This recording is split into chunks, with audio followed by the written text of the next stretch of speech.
How's everybody doing? We are finally past assignment 2. We are on to assignment 3. We are on to assignment 3. Hopefully assignment 3 is fun. It builds upon a little bit of that BFS that you did in 210 for some of you. And it will be shocking how fast a modern processor can crank through a 500 million node graph, I think. Okay, so let's get started. One thing I wanted to start class by talking, so a number of, well, not really a number of folks, I am concerned a little bit that everybody's trying to pack their help into office hours with my TAs.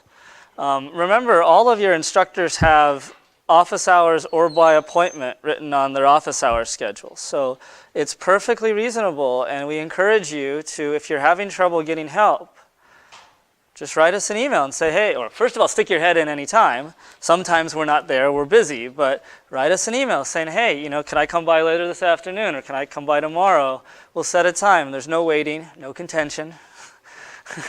No contention. And so I really seriously mean this, is that in previous years, I didn't even have a set office hours because I just would prefer people to come by whenever. This year, I think there's so many of you, it makes sense to have a set office hours, but that doesn't mean that you can't be emailing Professor Bryant or Brian or myself all the time, just saying, hey, you know, I could use a little bit of help. So just as a reminder on that one. Okay, so today we're going to start talking about something a little bit different for the next couple of lectures. And this is going to be a lecture about computer architecture, more so than anything else, kind of almost going back to lecture 2. And it makes sense to start with a little bit of a refresher of some of the concepts that you almost certainly, well, not almost certainly, you certainly had in 213 with how a cache works. So what I'm showing you here is a simple illustration of a cache line. Notice that there's a dirty bit, there's a payload where the actual data sits, and there's a tag. And so the question is, think through the process as if you write a line of C code, you write int x equals 1. And the processor is going to execute that as load the value at address, the address that variable x corresponds to, into a register. It's going to load it into a register, but that data might be brought into cache, right? As part of that load. So let's go through a little bit of a review. So first of all, there's 3 kind of pieces of a cache line. There's the data. That's pretty self-explanatory. That's the actual data. There's the tag, and then there's some state per cache line. And here I'm showing you a dirty bit. So first of all, what is the tag? I have the data. This is the replica of the data out in memory. Right, this is the data that's stored locally on cache, so I can access it very, very quickly with low latency and potentially also with high bandwidth. What does the tag indicate in a cache? And then I want to also ask somebody else, what does the dirty bit mean in this cache?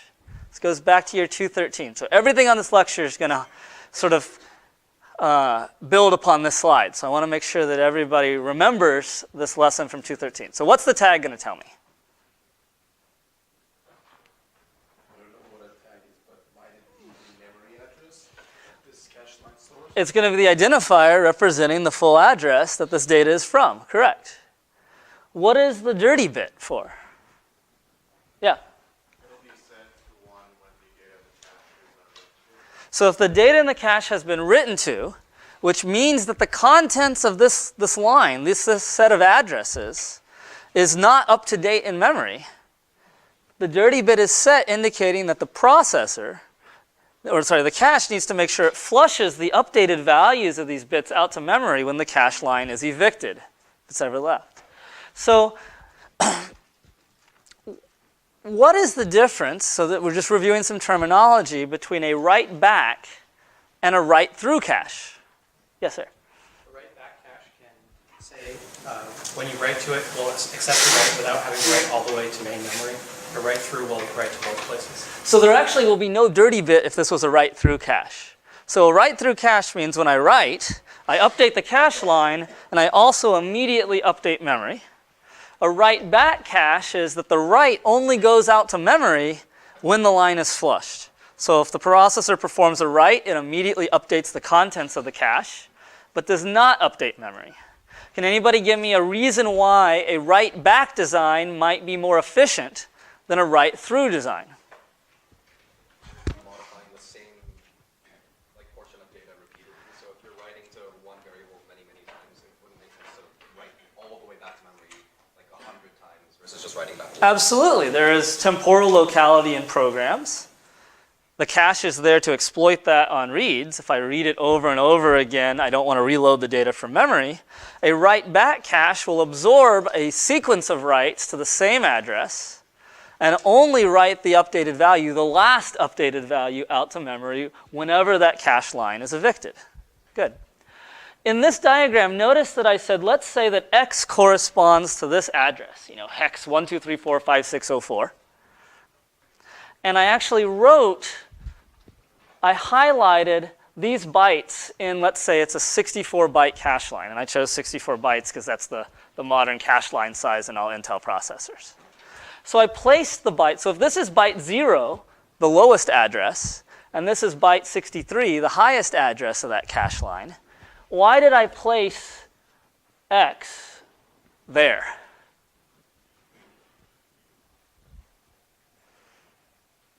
Why didn't I place the value of X over here in the cache line? Or why not over here in the cache line? Yeah, David. Part of the address has what's called a block offset. So if it matches a tag, yeah, you actually index it into the number of blocks corresponding to that line and put that value there. And so if this is a 64-bit line, how many bits of the address do I need to compute the location where the data is? Yeah, I need the last 6 bits, and if you know the last 4 bits there, and you know that the other 2 bits are 0, so the last 6 bits here say that we're offset by 4 bytes, which is why I put it there. The integer is a 4-byte value. It's not a 1-byte value. Why did I write 1000 instead of 0001? Yeah, because I decided to go with little endian here. Exactly. Good. Okay. So good review, everybody. And so just to one more review is imagine that the processor executes what I just said, store 1 to X, to address X. Can somebody give me a sequence of operations that could potentially happen to execute this operation? This would be a great interview question. If you came to interview with me for a job, I would ask you exactly this question. I would put int x equals 1 on the whiteboard, and I would say, tell me everything that can happen to execute this operation. But let's just think about it just from the perspective of the cache. The processor issues store to this address. Somebody talk me through the sequence of operations that a processor might do. So what's going to happen? I need to store this value, the value 1 in a register, into this address. Yeah. And this can be arbitrarily long, so I'll let you I'll let you choose the level of abstraction that you want to describe. Okay, so it checks to see if the address is in the cache. Good. So let's make this a little bit more complicated, and let's say that it's not in the cache. Okay?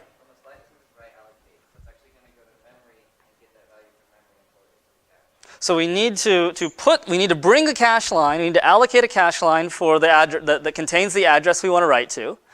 But before we bring a new cache line in, what might need to happen? We might need to choose a location in the cache to place this line, which might mean we need to evict, or almost certainly means we need to evict another line. And what happens if that line's dirty? So the first thing that the cache might have to do is it selects the location. It needs to evict the line, which means it may write back a dirty line. And then it can allocate the new line in the cache and perform the load. And then, anything else? Why would I need to do a load for a store? It's a good question. Let's think about that. Maybe I said something wrong. So I said we have to load the cache line into cache, and you were like, wait a minute, this is a store. What the heck are you talking about? It's a good point. Well, I'm the one that said it, so.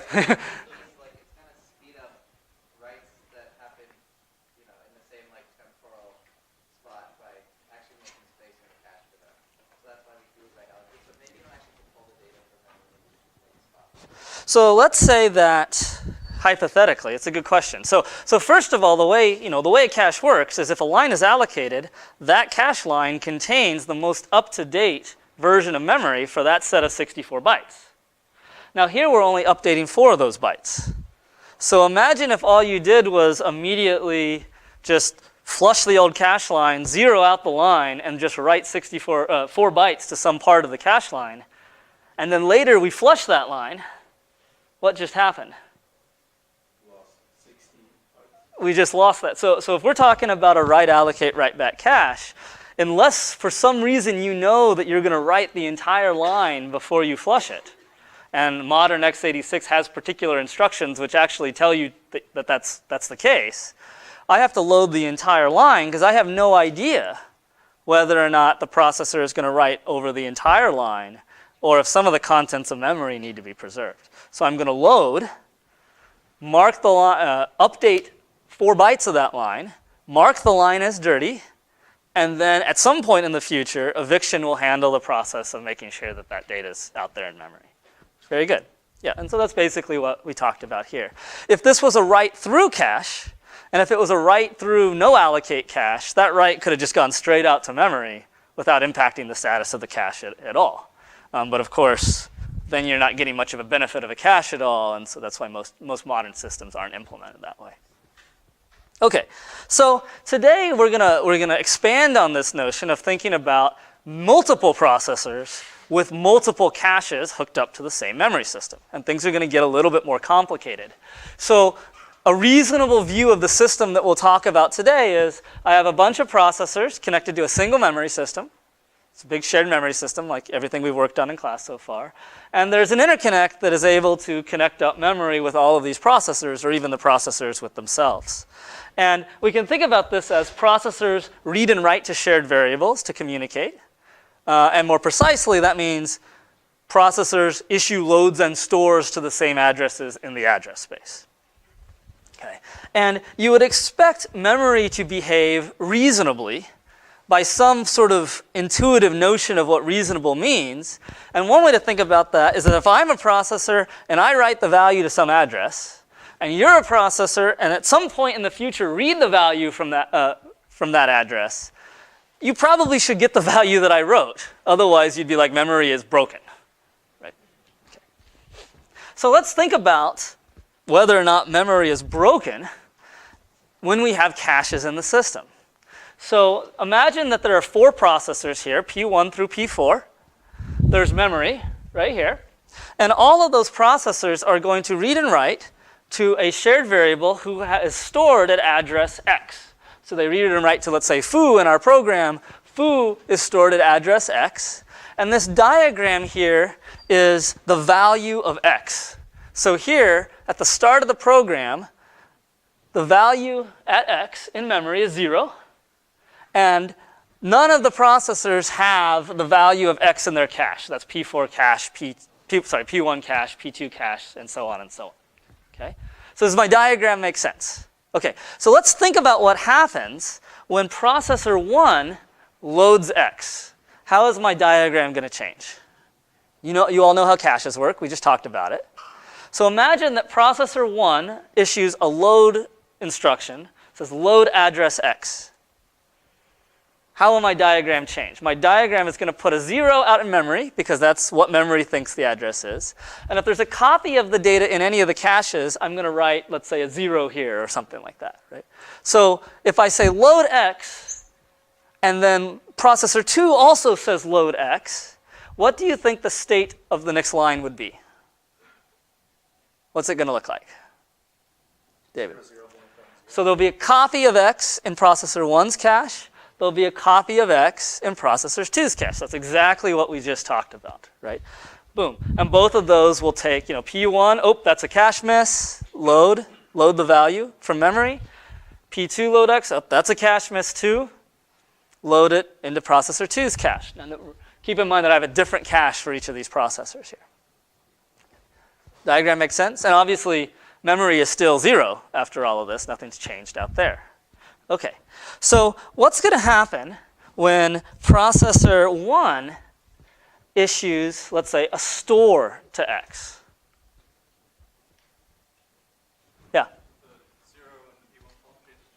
So processor 1 is going to store, and processor 1 is going to change its cached value of x to 1. And that's exactly what's going to happen here, right?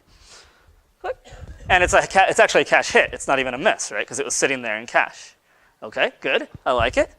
Now what happens if processor 3 says, you know what? I want to load x. What's going to happen now?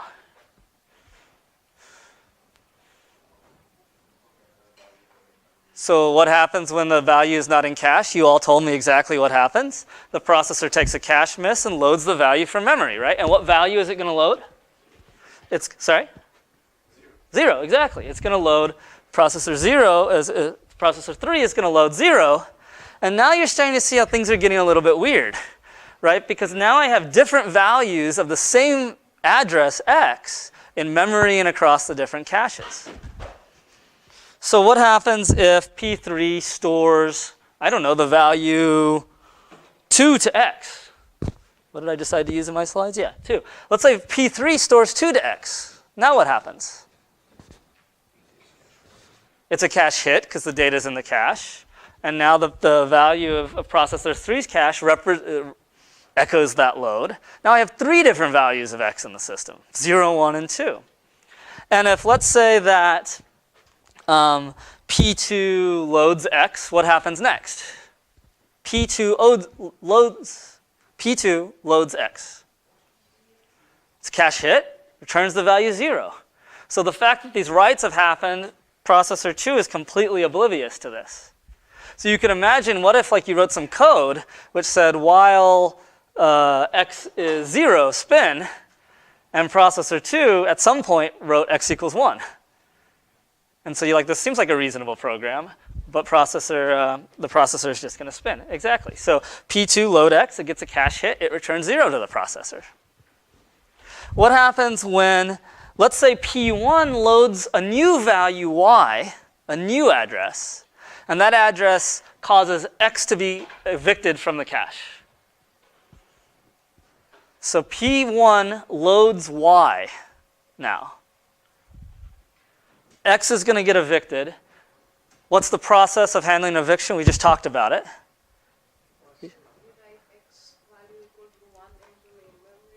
X is dirty in the cache. It needs to get flushed. It needs to get written back. We're going to write the value 1 into main memory, and then we'll load y into the cache. And this is just a table of what's in the status of x. So x is no longer in P1's cache, but the value of x out in memory is now 1. Okay. So, good. So what's the problem here? What has gone wrong? And one thing that students sometimes get confused by, they start thinking about, oh, well, I didn't add the right locks into my program. So let's talk about what's gone wrong here and whether or not, if we just added the right locks into our program, if everything might get fixed. So what's the issue? Yeah. I don't think locks didn't really make a difference because these steps were all essentially sequential. Okay. The real issue was that they all had their own local storage that essentially they would only care about what they're doing locally without updating the global thing. And then that essentially wasn't reflected whenever anyone would read from the global memory. Yeah, so this isn't really a problem of parallelism, or it isn't a problem of parallelism or mutual exclusion at all, right? The problem here is that I have an abstraction that there's a single address space and that there's one value stored at every address in that address space. But the reality is that the implementation is duplicating the contents of these cells, these addresses all over the machine, once per cache. And if we're not careful, the implementation no longer actually implements the abstraction properly. So that's exactly the problem that we're faced with here, right? So this is not a problem with you wrote bad code, you needed locks or synchronization. This is you made an assumption about what the memory provides, and that's not true given this implementation, right? This system is, by some definition, at least by our initial intuitive definition of memory, memory is broken. Because if I write and sometimes later someone else reads, they're not guaranteed to get the value of my write. That's trouble. Okay. And that's exactly what this slide is trying to say, is that we want this intuitive notion. If I write to some shared variable, you better be able to read that right. And that's just not true because of breaking, of an implementation that doesn't quite implement the abstraction of shared memory, or at least what we'd expect shared memory to do. And I want to point out that this can get awfully complicated. So in my diagram, I had 4 processors, each of which with their own cache. Let's take any modern quad-core processor and keep in mind that there's cores. Each of them have their own shared their own L1 cache. Each of them have their own L2 cache, and then they actually end up sharing the L3, the single shared L3. So this is a very, very real problem that architects have to deal with all the time. In fact, for those of you that are interested, I'm not sure if this is 2016 up to date, but it's about 2013 or 14 up to date. It's hard to find the specs on the latest stuff, but those are the size of your L1s. It's a 32K L1, 256K L2, and L1 is almost like a register file these days at 4 to 6 cycles of latency. L2 is starting to get farther away at 12 cycles, and then even L3 is pretty fast. Surprising, yeah. Yeah, I mean, with full pipelining, you should just assume you can source 3 registers in every instruction, and you're fine. Mm-hmm. Yeah. Yep. I'm not sure what the throughput. Did I put? I did put the throughput there. It can service 2 16-byte loads per clock, right? So it's set up to service SSE loads. Yeah. Okay, so I also wanted to point out that for any of you that have done some operating system level programming, or if you've worked in a driver group, like if you've actually done operating system device drivers, this is actually a problem that you've had to worry about, even not thinking at all about parallel processing. Right? So has anybody written any I/O device drivers or network device drivers anywhere? Got one person? Nobody else? A couple people over there, exactly. So have you had to worry about these issues ever before? No? So imagine that, let's say you're writing an Ethernet driver. Would be a common example of where you really need a lot of performance. And so imagine that the processor, so let me give you a diagram here. So imagine we have a processor. It doesn't even need to be a multi-core processor. We have memory, and then maybe you have your Ethernet card over here. And a common thing to do would be, remember we talked about message passing, or you want to send a packet. The processor might copy a bunch of message bytes into memory, and then hand that pointer off to the network card and say, please transfer this buffer of this size. So the network card is going to go grab those bytes out of memory and transfer them. But what happens if those bytes are still sitting there in this write back cache? The status of memory is not up to date, and so the network card just yanked stale bits out of memory and transferred them over to the system. The same thing can go the other way, right? Imagine we just received a packet. The network card copies them into DRAM, into memory, interrupts the CPU and says, hey, can you go grab this message and get it to the app? And let's say that the range of addresses is sitting there in cache. They all turn into cache hits, and you never see the appropriate data. Right? So solutions that, like if you're an operating systems person, the way you solve this is you do things like you mark the pages that you want to put these communication buffers in as uncacheable. Or you write to them and then flush the cache or things like that. So you actually take a pretty big performance hit. But since messages in an IP stack are far less frequent and much bigger than loads and stores, these very coarse-grained software solutions are okay. But we're now talking about this problem existing on every load and store in a program, and we're going to need a more sophisticated hardware solution to help out. So any of you that worked in device drivers, did you have to work with sort of like all the instructions or for flushing caches or setting your page tables so that the OS marked the pages as uncacheable and stuff like that? Nobody's had that fun. Oh, you have had that fun. A lot of stuff you had to do probably was roughly along the lines of this kind of stuff. Yep. Okay. So let's go back to this intuition. I'm making this claim that it makes sense that memory should sort of behave intuitively. But we can't prove fuzzy claims. So I think we need to formalize this definition a little bit, right?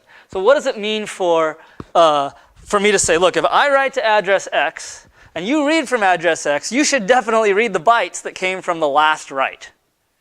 That sounds a little bit more precise, but what does last even mean, right? Like what if two processors write simultaneously?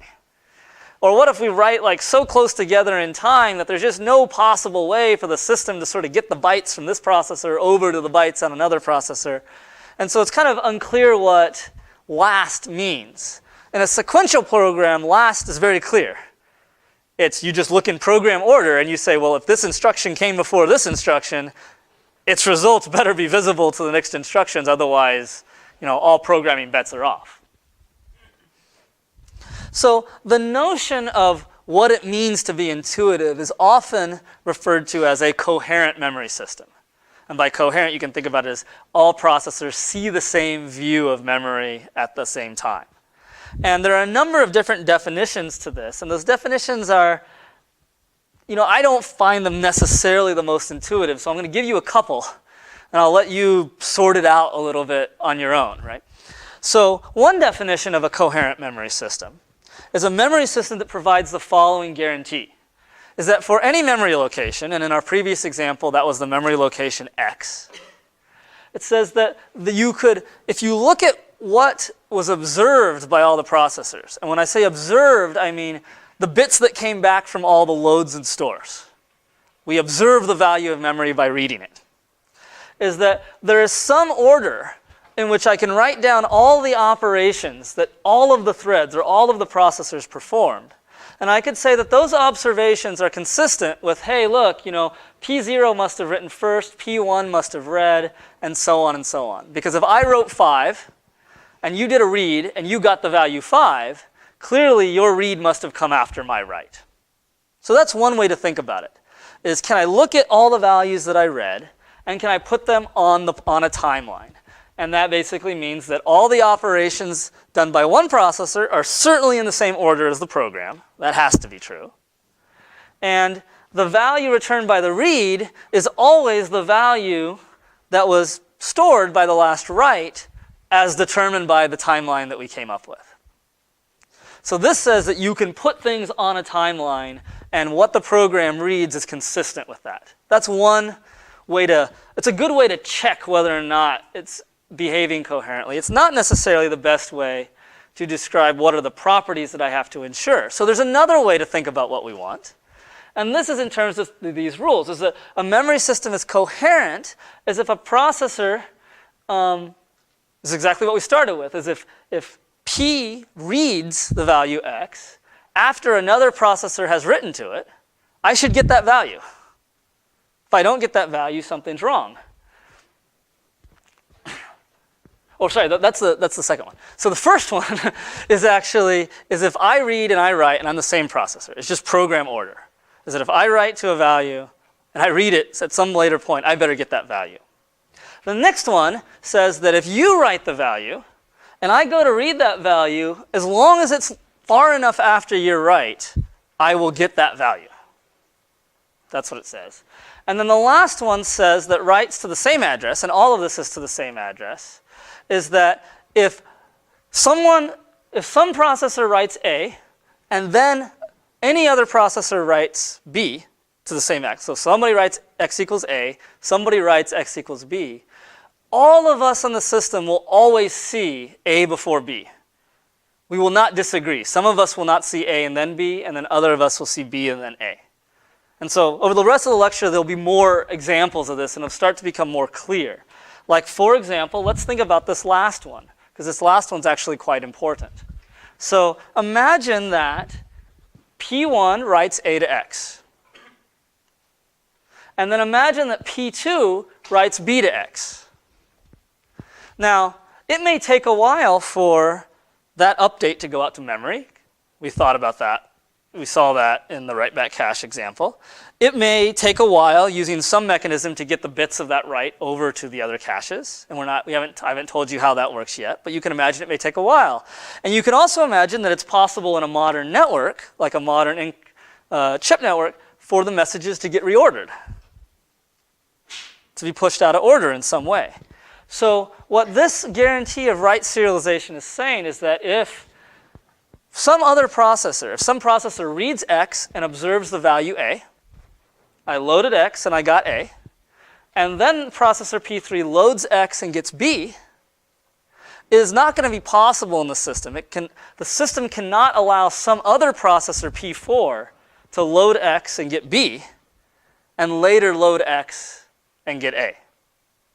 Because what that would mean is that processor 3 thinks that A happened before B, and processor 4 thinks that B happened before A.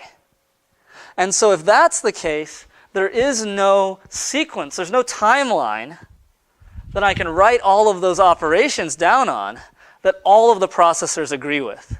Because processor 3 is like, well, B happened before A.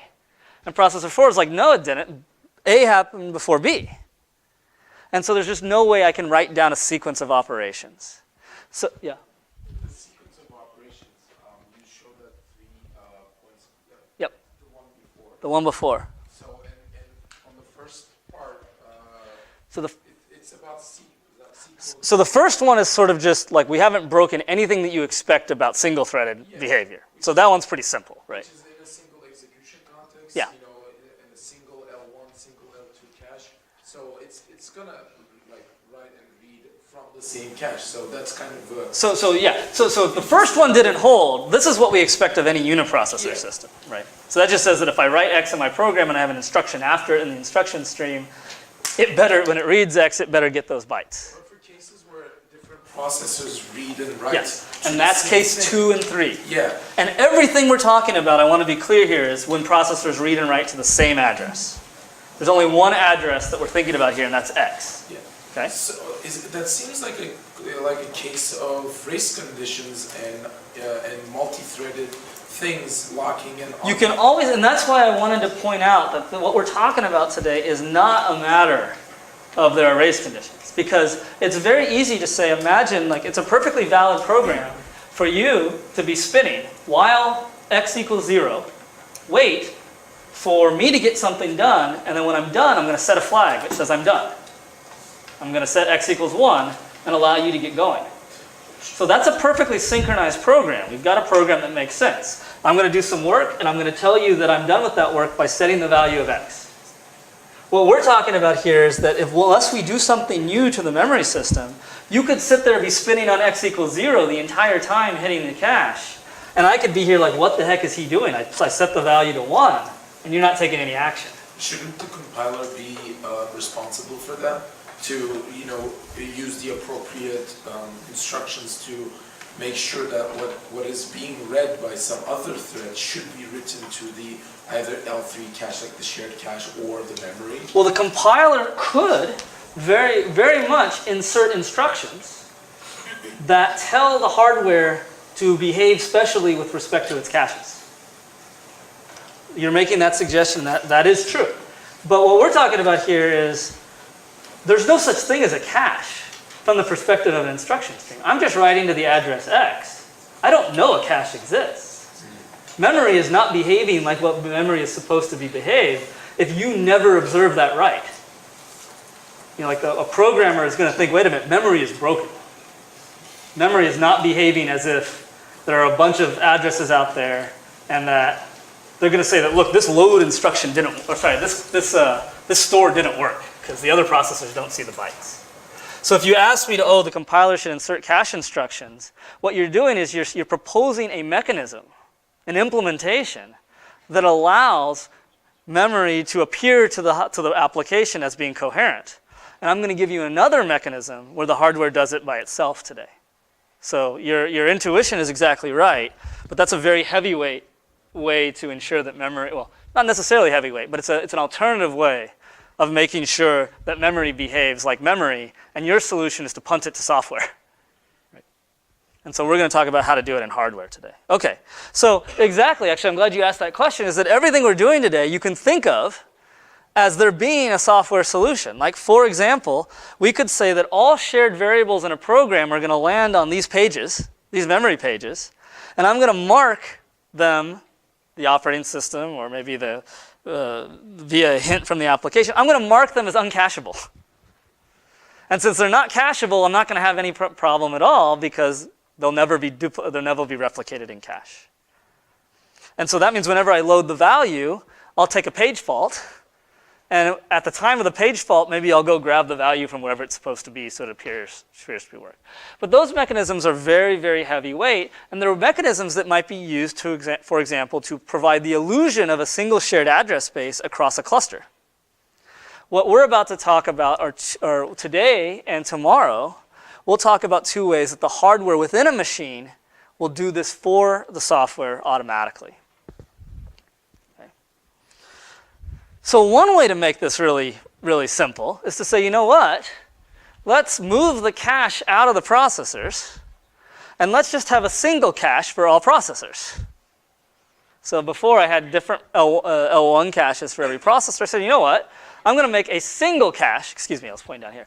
I'm going to have a single cache for all the processors. So that means that data can be cached. And it means I don't have a coherence problem. And why don't I have a coherence problem anymore? Because when they read and write from the cache, they're reading and writing from the same cache. They all write to the same thing. And why is there not a problem from the fact that the cache is still a copy of memory? So I still have a copy of data in the system. Why is that not a problem here? If any of them had to go all the way to memory, then all the other ones would have had to also. They're all going through the same cache. So it's no different than the uniprocessor case. You guys' intuition was perfectly right. So one thing I could do is I could just put a single big cache that services all the processors. It solves my coherence problem, but kind of defeats the purpose of a cache, which is meant to be small and local to a processor. And now I have to build a bigger cache that services requests from many processors, and this is not really a solution that's going to scale. If I could just do that, I would. Okay. So here's what we're going to do instead. We're going to go back to a system where there's a single private cache per processor. And the cache is now going to have sort of two masters that the cache listens to. Up until now, the only thing a cache did was say, the cache looked up at its processor and said, what do you want me to do? Load, store, load, store, load, store. Now the cache is going to look in both directions. The cache is going to say, hey, processor, you tell me when you want to load or store. That's cool. And it's also going to pay attention to what's going on in all the other caches. So whenever a cache is going to do something, it's going to tell all the other caches, hey, this is what I'm doing. I'm writing to this value, or I'm reading from this value. And so caches are both listening to what their own processor is doing, as well as listening to what all the other processors are doing, which is going to be a key aspect of making sure everything stays coherent, right? So this lecture was called Snooping-based coherence, and snooping comes from the term of just kind of like every cache is sitting there listening to all the traffic in the system, just kind of snooping to hear what's going on, right? So whenever another cache issues a load and store out to memory, all the other caches are like, ooh, I see that you're writing that value. I better be careful because if I have that value, bad things are going to happen. Okay. So the main idea is that whenever anything happens, everybody knows about it. It's kind of like a dorm. Okay. So let's start with a simple solution. We're going to make the caches write through caches. So imagine that every single time we wrote a value, it goes all the way out to memory. That's a write-through cache. And so imagine that P0 has loaded X, P1 has also loaded X. Same diagrams before, both of them were misses. Now all the data is replicated in the system. It's out in memory, and it's also both in 0 and 1's caches. And so if P0 writes to X now, what do you think you have to do to avoid getting in one of these incoherent states where some processors think the value of X is this and other processors think the value of X is that? Can anybody start to hypothesize a solution? Yeah. So what we need to do is, like, whenever P0 is going to write, we know that the value of memory is up to date. And so we know that the next time P1 needs to read this data, P1 needs to go get it from memory. So the operation is going to be P0 writes to X, And P0's cache tells the other cache, hey, look, I'm servicing a write to this address. If you have it, please drop the line so that any subsequent reads will go out to memory and get the most up-to-date bits. Okay. So notice here that P1 dropped the line. It's not there anymore. P0 has the valid data, the most up-to-date in cache. Memory also has the most up-to-date value in cache. And when P1 loads X, what value will it get? It will get 100 because it will get the value from memory. It will take a cache miss, and it'll get the most recent value, 100. Make sense? Okay, so now I'm going to formalize that a little bit. I'm going to do it by showing a diagram on the next slide. And I want to preface that by saying what we're about to talk about is the logic that every cache performs on its own to make sure that memory stays coherent.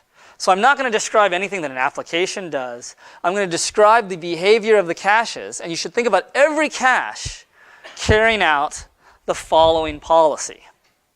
Okay. So every line in the cache is carrying out this state machine. So imagine we have a cache with only one line in it. It has one line. It currently has address X. And that line is either valid or it is invalid. There's nothing in the cache. Okay. And so what this diagram shows you is it shows you what action the cache will take in response to two types of events in the system.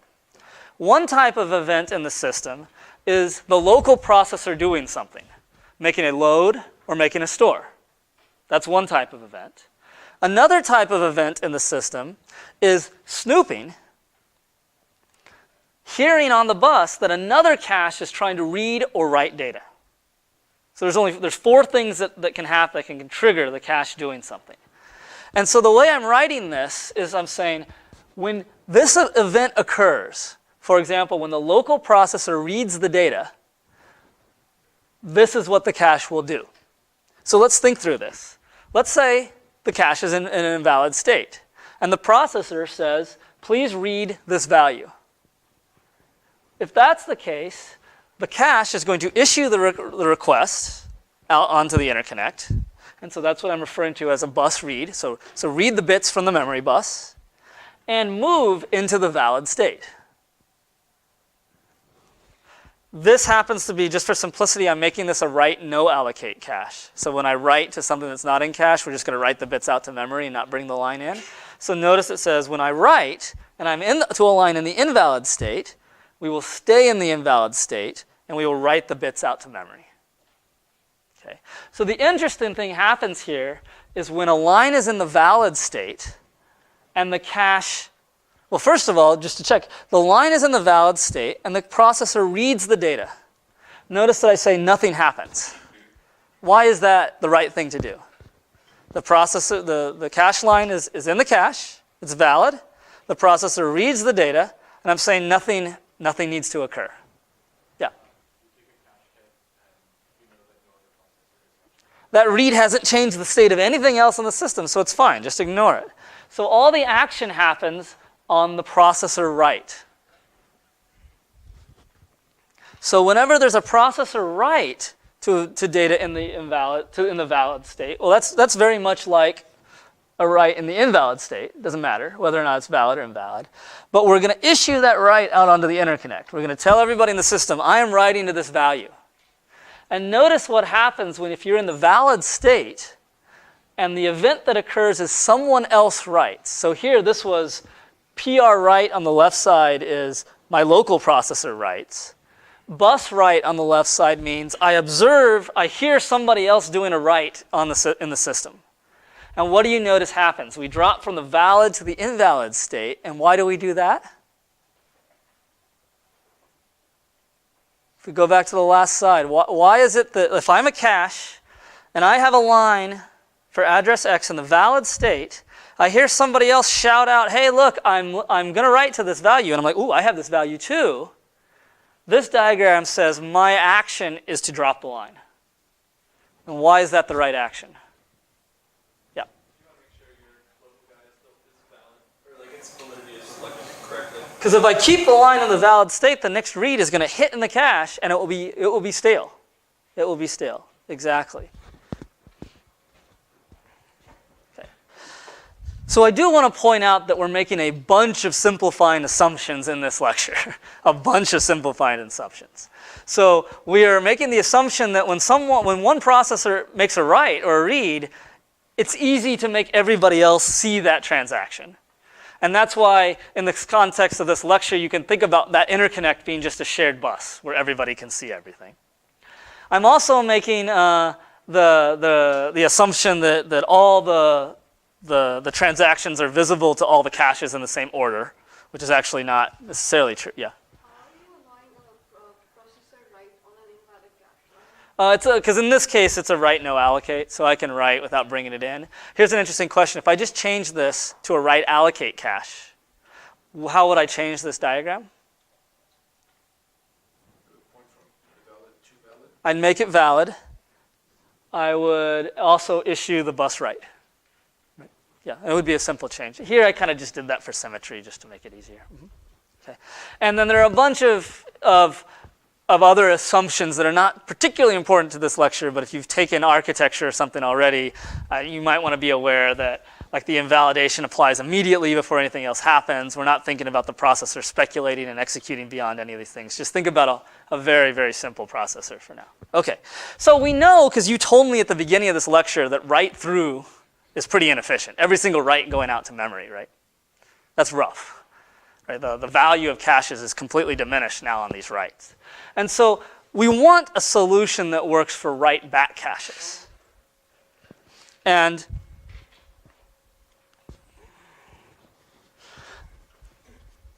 it's actually going to be trickier, right? So in a write back case, it's going to be a little bit trickier because the value of memory is not going to be up to date anymore. Now when I take a read, the most up-to-date value might be in some other processor's cache and not in memory. So I'm going to need to figure out how the heck I find the right value in the system.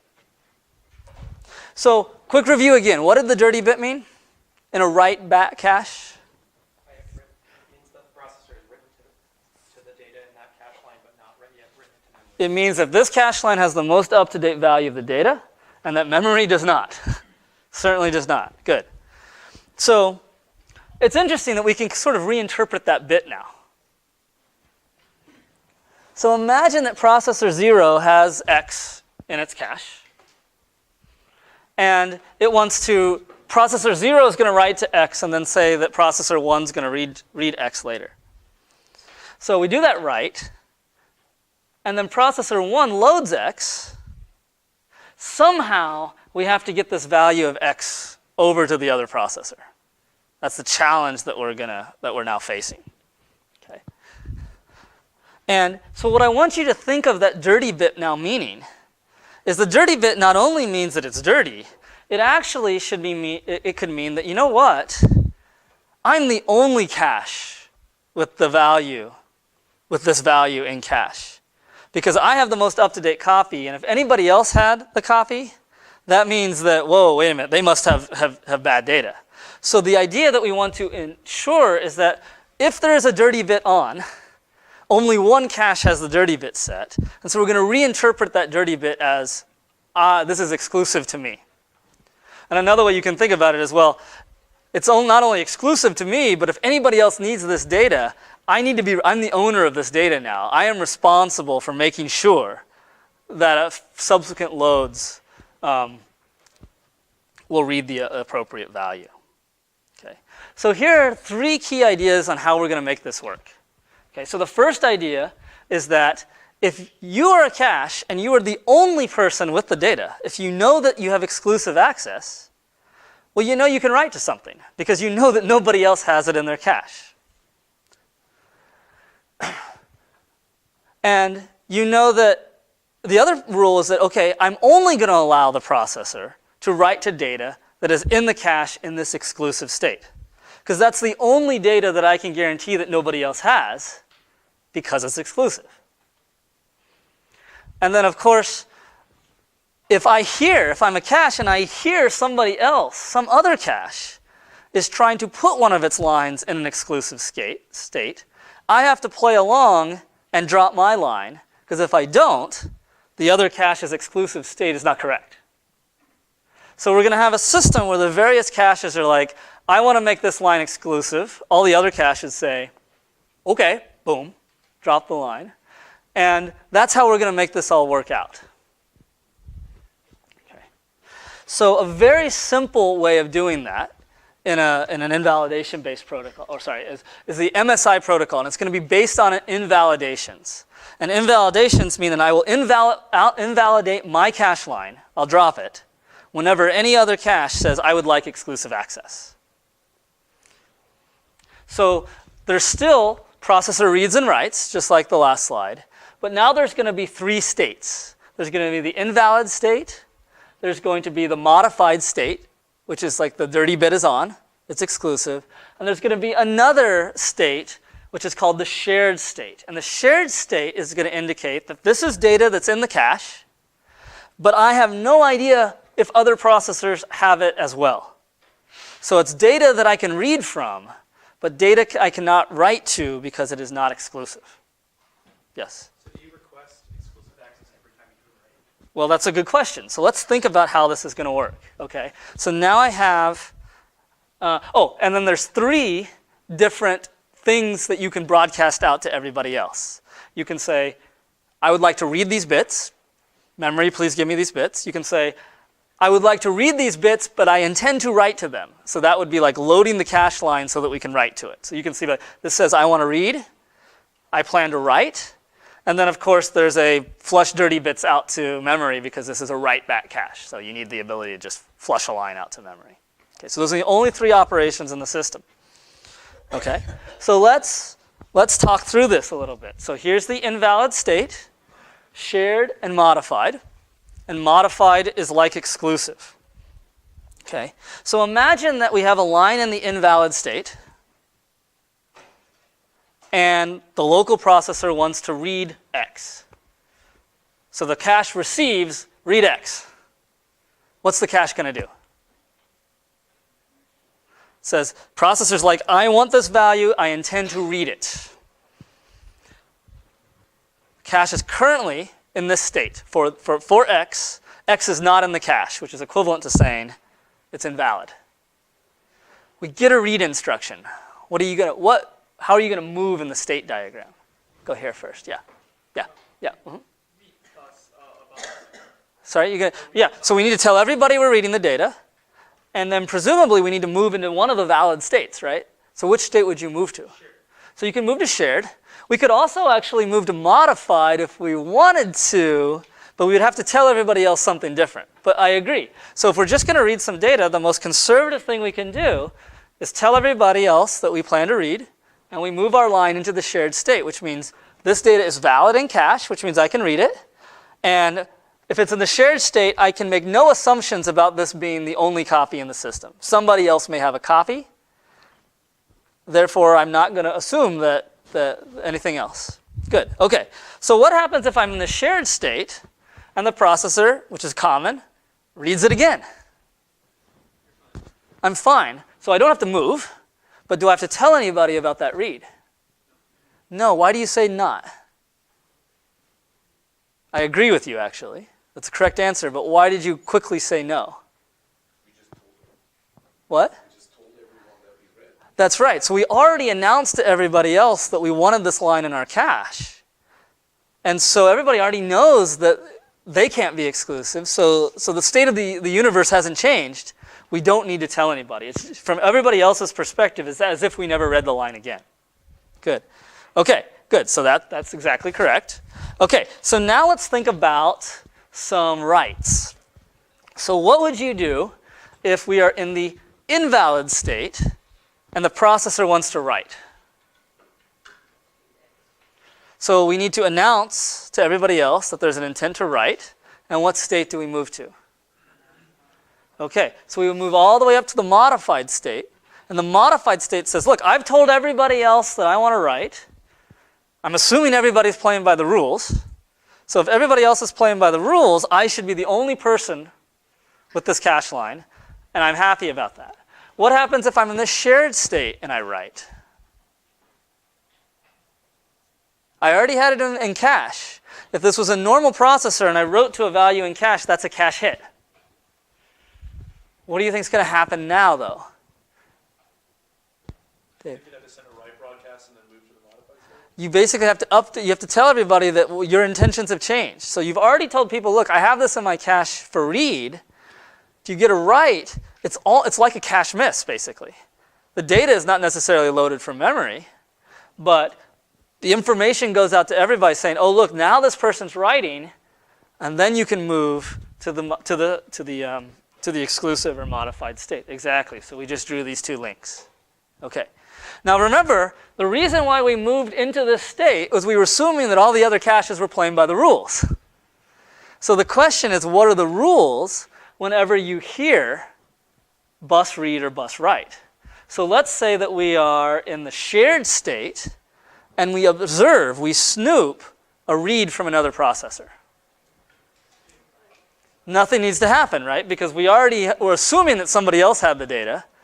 The fact that somebody else even has the data doesn't change anything. But what happens if we observe another processor going, I intend to move to the M state? Yep. Well, you just wait, right?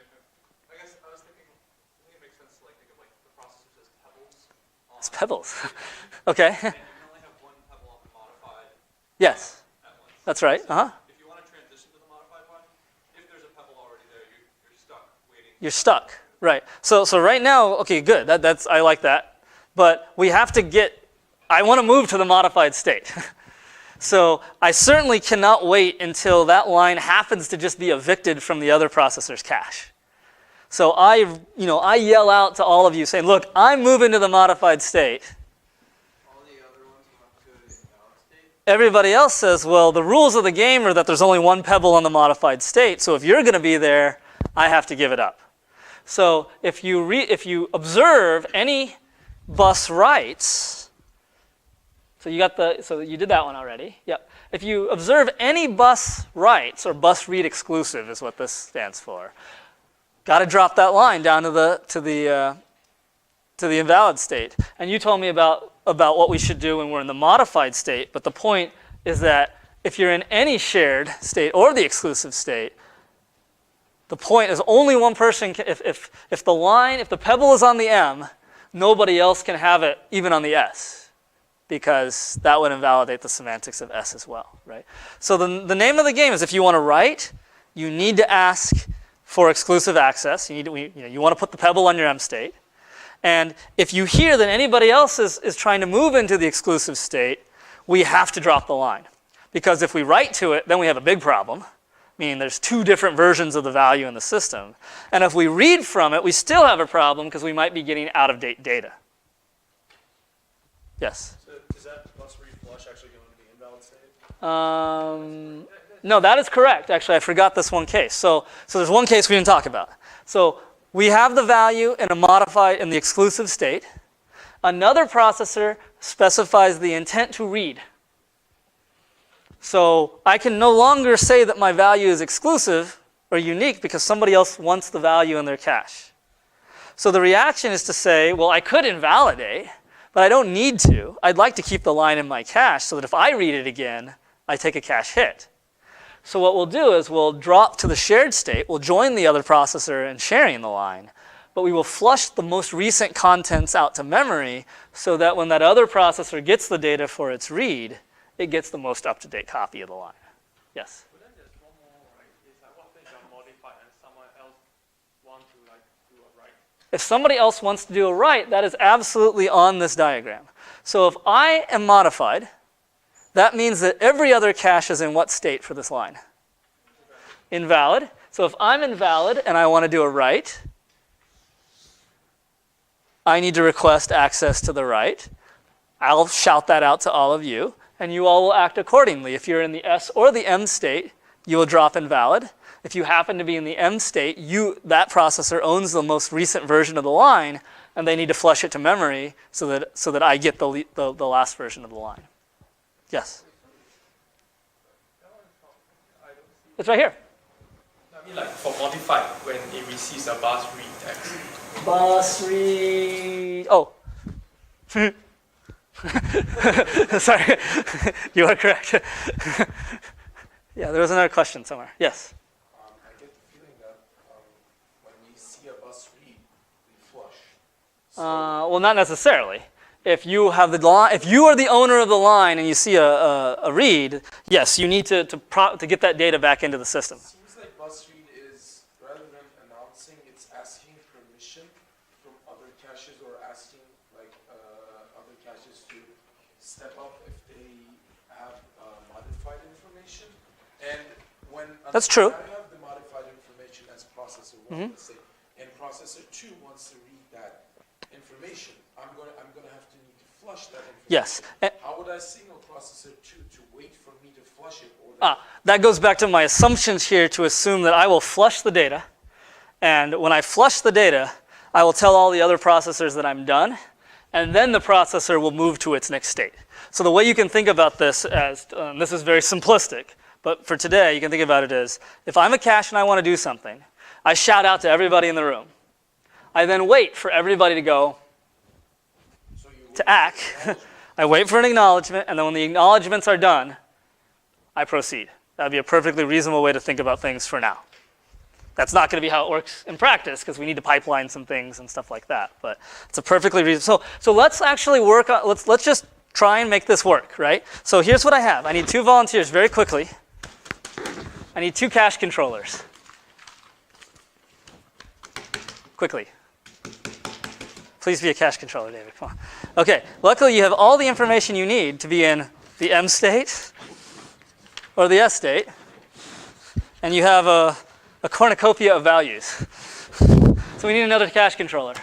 Quickly. This is useful. Please. Yes, come. Okay, so you're going to be processor 0. Okay. And you're going to be processor 1. Okay, so we're going to execute this sequence of operations. I'm memory. And the current value of the system is x equals 0 and y equals 0. So processor 0 needs to load x. In fact, I'm going to go stand over here because we probably need the reference diagram so we can flip back and forth. Okay, so I'm memory. I have these contents, and you are going to issue a load x instruction. Okay, so put it in store. Well, hold on. You need to issue the instruction. Well, you need to tell everybody that you're going to do something, because if you just went into S, we just broke our protocol badly. Is it S the one where you're reading it? That's fine, but you can't do a darn thing until you shout out to all of us. Yes. Oh, you're loading it? Well, what are you loading? X. X. No, you're loading X. Okay, well, I have X. So you need to be like, okay, right, exactly. So you're loading X. He just told you that he's loading X. So if I was invalid, then Yeah, exactly. So you're invalid. yeah. Whoop. And this is so trivial, I don't even have the link on here for you to see. Oh, no, is it? Yeah, no, it's so trivial, I don't even have the link on here. So you don't have the line in your cache. You could care less what's going on at this point. So I'm like, oh, okay, here, right? Okay. And then now you have x equals 0. And so now you're holding x equals 0 in the S state. Right. So hold it. Okay, good. All right, so now you're going to, so you're going to issue a load x instruction. Yeah. Yeah, Another one. I'm loading X again. but do you need to tell him? No, Because he already knows you have x. So this is a cache hit of a load on something in the S state. Good, okay. So what's next? So now, oh, you're still up. All right. Now I'm going to store a new value in X. So I'm still invalid. Yeah, I mean, you're like, whatever. You're like, whatever. So you hear back, dude, I don't care, man. And so you go right into the M state. And you now have x equals 1. And notice that, memory, I'm out of date. Okay, what's next? Ah, you're in the game now. No. Oh, yeah, sorry. Now I can just update it. I don't have to announce it. Right, so the next instruction is a cache hit on a store, because you already have the exclusive access to the data. You know that he doesn't have it just by the very definition of you're in the M state. So you can move right into x equals 2. Good. Okay. Now what? So now Oh, you. Okay. I want to write to X, so I need to announce that I'm writing to X first, So you're writing to X. and then I can move into a modified state with X. But hold on, we got to do this. So you just broke the program. Okay. So you have to announce. So I announce it. Okay. Wait for him to So I have to go acknowledge. flush this to you. So you're saying, wait a minute here. I've got the latest copy of X. Yeah, sure. You're going to flush to me in memory. Memory is now up to date. You ack. Yeah, I gave it to him. And now we do the standard cache miss, right? So you load it. I think you have an X equals 2 for you, but I can give it to you anyways. But now I'm out of date.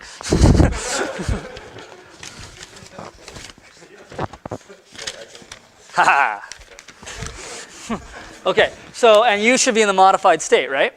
And you've dropped the line entirely. Good, okay. So P1 load X. Store X. Oh, store X equals 3, right? No, that was you already. You already did store, you already did store to 3. So you have it in the modified state. And then you now issue a load. Right. So I can stay in the modified state. Yeah. You have exclusive access. It doesn't change anything. You don't have to tell us at all because we're like, well, we don't have the line because you have that. So you're good. Okay. So next is you. Yeah, so I need to store X. No, you need to load X. Load X. No. Oh, yeah, load. You're here. So you're loading X. So we're like, whoa, problem. So you're like, you have it, right? Right. Okay, so you need to flush because I need to have that last value. Good. And then you go where? The shared state. So you're like, yeah, so he's dropping just to shared now because he still has the value in his cache and he wants to keep it there. You need to get the latest value to memory. Here, can you just pick that one up? Because I need to have the latest value. And we're good. So now we have 2 caches in the shared state. Now, where are we? Store. So you're going to store. Okay, so I'm storing. Okay? So notice that he had the value in his cache, but he has to take action because it was in the shared state. So this is just like a miss. Because you could not have written to that value because he would have been out of date. Right. Okay, so you announce that you're writing. Yeah, I'm gonna write. So I become invalid. Yeah, so you just dropped the line. Now you didn't flush to me. Was there any reason why you didn't flush? Because I had already flushed you. Because it's already up to date because it was only in the shared state. Good. Okay, so now you elevate to M and you can proceed. Good. P1 load X. So I want to load X, which means I announce that I'm loading X. Load. He's loading. Okay. Here's my. So you're going to flush. Exactly. You are now, Use just a load, so now I'm in share. yeah, you're shared. Oh, you still have the value too. You have an X equals 4 somewhere there. So you have the value in cache. And then you get the latest from memory and you have the X equals 4. So you're good. Okay. And then P0 load Y. So imagine we only have a cache of size 1.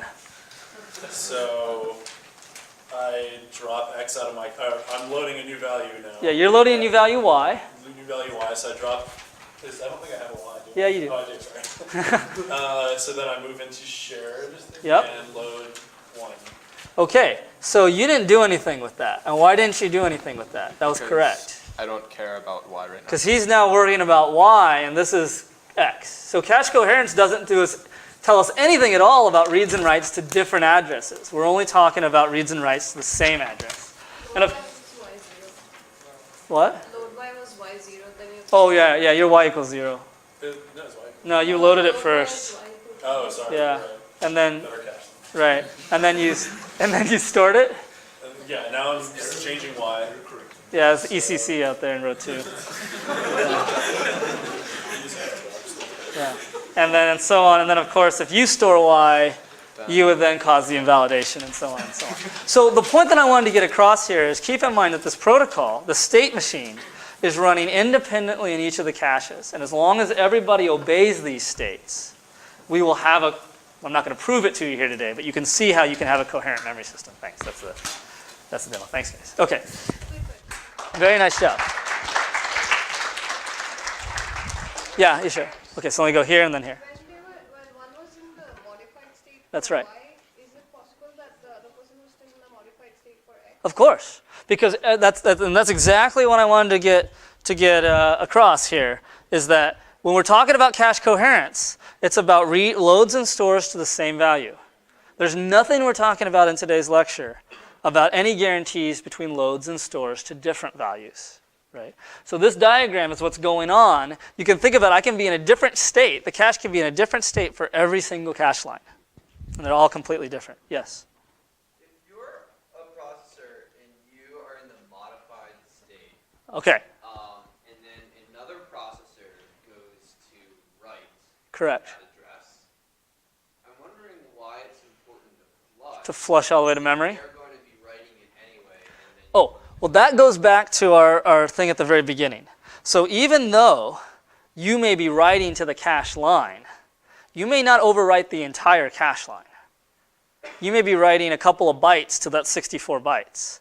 So you need to start with the most recent up-to-date version of that cache line, right? And so that's why we need to get those bits to you. If you had the guarantee that you would overwrite the entire line. And so here, when I'm actually saying X, really at the level of the caches, we're talking about X as the whole line. And that none of these writes overwrite the whole line. And for that reason, that would be why you need to do that. I thought you were going to ask something slightly different. And we'll get to that in 1 second, actually, which is why couldn't one cache just give the value to the other cache without going all the way back to memory? And that's an optimization that we'd like to perform. So just for the sake of time, I'll promise you that we did satisfy coherence here. And you can kind of try and prove this to yourself offline. And I want to move to a slightly more advanced scheme, which is the MESI protocol, the messy protocol, right? And back when, yeah, please do not confuse this with other things in life these days that may be more important. But so the one thing to notice about the inefficiency in what we just did was that if you had a line in the shared state, which is a very common thing for a processor to do, read a value and then write to it later, like a read, modify, write. You would bring the value into the S state with the load, and then immediately have to go back and shout out to all the other processors that you wanted to bring it into the M state. That is a little inefficient. And so the messy protocol is going to solve that, or get around that inefficiency by adding a new state. So there's a difference. There's two shared states. There's two non-dirty states right now. So we have all the old MSI states, and we added a new state called E, which stands for exclusive clean. So what that means now is the only difference is that when I say I would like to read, normally we would have brought that value into the S state.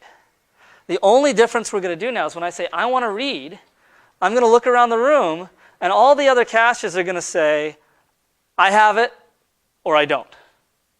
So I know when I bring it into my cache whether or not I'm the only person or I'm sharing it. And if I'm the only person, I'm going to load it right into the E state, which means exclusive but clean. So I don't have permission to write, but I know that nobody else has it. And if other people say, hey, I have that line true in the read state, I'm going to load it into the S state, which is exactly what we did last time. So the protocol is exactly the same, except a read, I'm going to yell out, I'm reading this thing, and I'm going to hear back from everybody, and everybody goes, I don't have it. I'm going to move it into the E state. If somebody says, hey, I've got it in the S state too, that's great, I'm also going to move into the S state. And that means that if I have a value in the E state, and I go to write to it, I know that no other processor has this line, and so I can immediately just move right up into the modified state without having to send more traffic over the interconnect. So it's a 4-state optimization on what we just acted out here, and it's meant to reduce traffic in a very, very common case, right? And so there's a few more links here. Is that if a value is in the exclusive state and another processor reads, you drop to the S state. If we have it in an exclusive state and another processor writes, we have to invalidate. We always have to invalidate when another processor writes.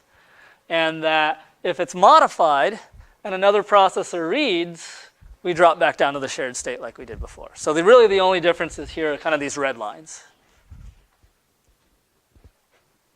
So there's some interesting choices that you can make if you're in a real system. And some of those choices might be something like, when there's a cache miss, Should I go ask memory for the data? That's what I thought your question was going to be. Should I go ask memory for the data? Or should I just ask another cache that I know has the data to just give it to me, which might be way more efficient than going all the way out to memory.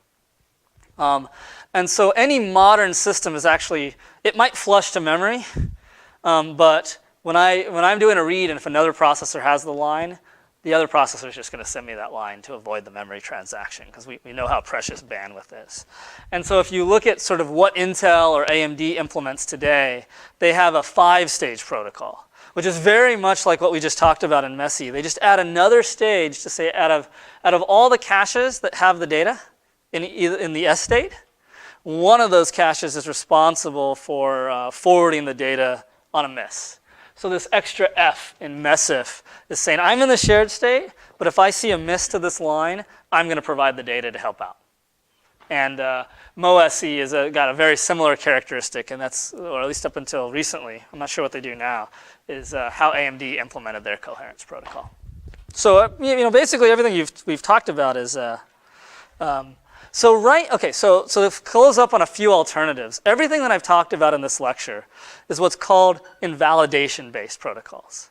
If we want to write to a value, we gain exclusive access, which means every other cache drops the line. There's another class of solutions, which are not in use as much today, that are called update-based protocols.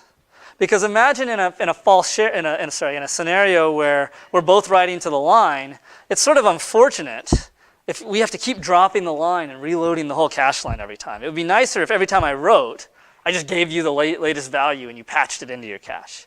So there's a whole other class of solutions called update-based protocols, which is when I want to write to a line, I immediately update all of the other caches that have that value so that they don't take a miss. And the next 2 slides have one of those solutions. I didn't plan on talking about them today, but I just wanted to put an example up there. So yeah, there's the Dragon update-based protocol, which is actually pretty interesting to walk through, but this is probably something best done on your own time. Okay. So why do you think, here's an interesting question, why do you think that most of the modern solutions are actually invalidation-based rather than update-based? Yeah. Updating consumes a lot of bandwidth, and it might be unnecessary to send the data and fill up that shared bandwidth. Yeah, so update's really good in that you don't take cache misses because your cache your cache lines don't get dropped. So if we had a scenario where you and I were both threads and we were both writing to the same shared variable over and over and over again, then update might be a pretty good idea because we just send that one word back and forth. We don't send these huge cache lines and take these take these huge flushes out to memory and stuff like that. But imagine a scenario where you read the line and it just sits in your cache. You never touch the data ever again. It's just sitting there in that big 8 megabyte L3 or something like that. And I'm over here writing to it, and we're not cooperating ever again. But just because the value hasn't been evicted from your cache, I'm still updating you on every single memory transaction that I do. Like that's sort of unfortunate, right? Or imagine that I'm going to do a bunch of writes to a line, and then I'm going to be done with it. You'd like to be able to just have the last value communicated to everybody else, not every one of them. So update-based protocols tend to incur much, much higher bandwidth than invalidation-based protocols. So here's a plot of invalidation versus update, the number of cache misses, the miss rate. And notice that the update, the bar is lower because there's fewer cache misses because we're very rarely tearing down cache lines. So if you look here, the gray bar, the true sharing misses went way down. Because before, every time you wrote to that cache line, I dropped it and took a cache miss. Now every time you write to the cache line, it just updates me immediately and I never take a cache miss. So that's a good sign. What's a bad sign is that here's the amount of bandwidth incurred between the two systems on a lot of things. And so there's a huge energy cost to this. There's a huge contention cost to this on these interconnects. And so most modern cache coherence protocols that I know about are all invalidation-based. Okay, so 420. So I wanted to talk about one more thing, but I'm not. But I'm going to show you one thing that I'd like you to know about. So I have some slides on how this works in multi-level. So here's a question to close lecture. I would claim that imagine we wrote a program and we launched a bunch of threads, one per processor, and let's say I had a stats counter. I was like counting a number of events on every thread, and a very reasonable thing to do would be to make my per thread counter, and I'll make an array equal to the number of threads. Make sense? There's a huge performance problem with this code. Imagine every thread just writes to my thread counter sub t. So thread t writes to my performance counter sub t. And I will claim that you can get much better performance if I wrote this code instead. What did I just do? I mean, this is ugly. This is very, very ugly. Yeah. Mouse that changes to every other count. And how did I do that? By skipping mouse every time. So what I did is I put every one of my counters on a different cache line. And what I did accidentally here is I put them all on the same cache line. So there's no communication between my threads at all. And what's going to happen to this cache line if all these threads are just constantly writing to this? Can you think of what's going to happen? Yeah. They're constantly taking cache misses on something they're writing to over and over and over again because of the coherence protocol. So this is 100% false sharing. So here are two programs that I wrote. Both programs just create some p-threads and then join on the p-threads. And every p-thread just spins there for like 1 billion iterations updating a counter. And in this case, my counter, is a different counter per thread. And in this case, every thread is on the same cache line. And in this case, every thread has a counter that's been padded out to size of cache, which is 64 minus size of an int. And so I wrote this code right here, and hopefully I'm still logged in. And what I'm going to show you is I'm going to run it on 24 threads. So the machines on late days are dual socket Xenon times 6 cores times 2 hyperthreads. So I have 24 cache coherent execution. I have 24 threads. And I'm going to show you the difference. And again, I'm just spawning 24 threads. One of the first program is every thread is writing to a different word on the same cache line, shared counter. The second program, I space things out. And so it runs for a little bit. I think it runs for like 10 seconds or something like that. So all this code is doing is like update, update, update, update, update, update. So this is like the worst case possible.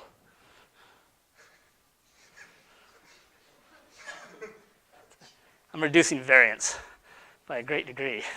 Maybe that was unnecessary. I'm sorry for everybody on the late days head node. Okay, so it took 6 seconds. I ran it 4 times. It took 24 seconds divided by 4. And same code, exact same thing, but spacing things out. 3 seconds. So that's a 2x performance difference on this piece of code based on 24 threads that did not communicate at all. I just accidentally happened to put non-shared variables on the same cache line, and it translated into a 2x performance difference on this program.